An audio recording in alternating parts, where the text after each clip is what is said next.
In order to make the rules of 1985 applicable upon the petitioners, it would have to be seen as to whether the other conditions contemplated under Rule 4 are also fulfilled or not.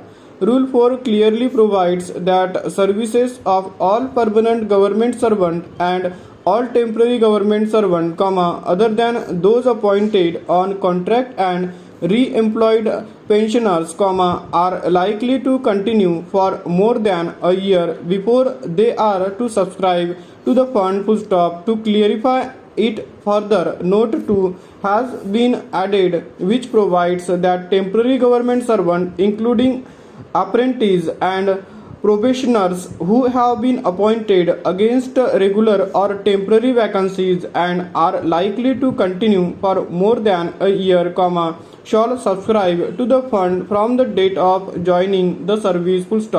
Engagement of petitioners have continued uninterruptedly since their initial appointment in 1989. Their engagement was against specific temporary vacancies created for the purposes and was likely to continue for more than a year.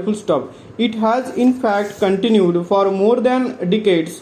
The term likely to continue is also of importance in as much as while creating the post of situation may be made that such creation is for the year, but if the post is likely to continue, considering the exigencies, then all such vacancies would be covered. In the instant case, these tube well operators were engaged to look after the tube well installed by the state for its irrigation project, and it could not be doubted that such creation of posts were likely to continue for more than a year.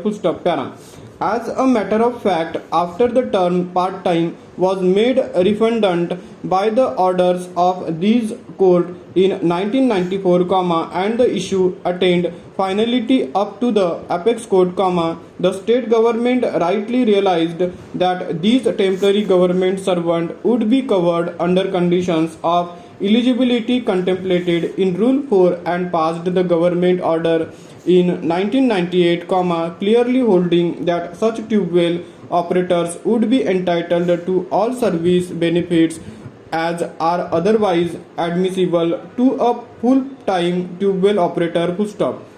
This recognition of petitioner's status as a temporary government servant did not remain only on files but was followed with specific act on part of the state extending the benefits of the Provident Fund scheme under the rules of 1985 as well.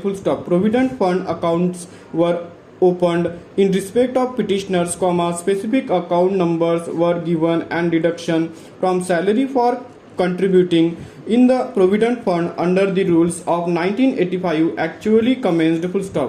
All this happened in 1998. No issue survived in law nor in fact that petitioners were temporary government servants covered under Rule 4 of Rules of 1985 and therefore, entitled to be a member of the fund.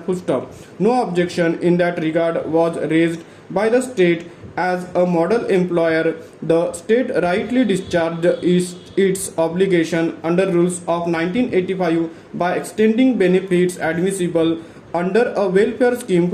Even otherwise, the state has treated the petitioners to be temporary government servant and thereby covered under the